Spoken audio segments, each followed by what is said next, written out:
Meanwhile, the cashless gaming card debate continues in New South Wales in the lead up to that election. Premier Dominic Perrottet is proposing to roll out cashless gaming cards around the state, despite resistance from his Nationals colleagues. And Chris Minns on the Labor side has caved and announced if he is elected in March, he will introduce a trial of the technology ahead of a potential further rolling out. This time it's the banks weighing in, saying that they can deliver the technology.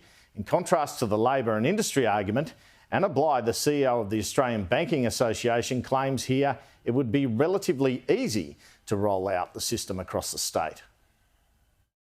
There's a lot of smart people out there in the technology sections of Australia's banks, and I have no doubt that they would be more than willing to sit down with the government and work out the best way to make the government's policy work, whatever it may be at the end of the day.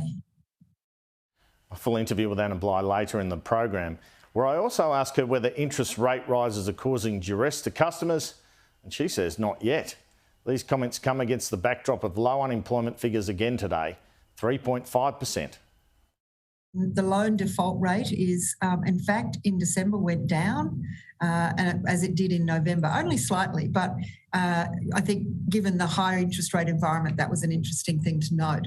We do anticipate, though, that there will be some customers who, as we get into the second quarter of this half of the financial year, where banks will be talking to customers about, do we need to restructure your loan? Do you need to extend it? Do we need, to enter into a hardship arrangement to get you through what I think for many people is going to be a pretty tough time? I also took the opportunity to quiz the former Queensland Premier on why banks are refusing to lend to coal mines. As we transition to a net zero economy, we are going to see less and less energy come from, in the example you used, coal.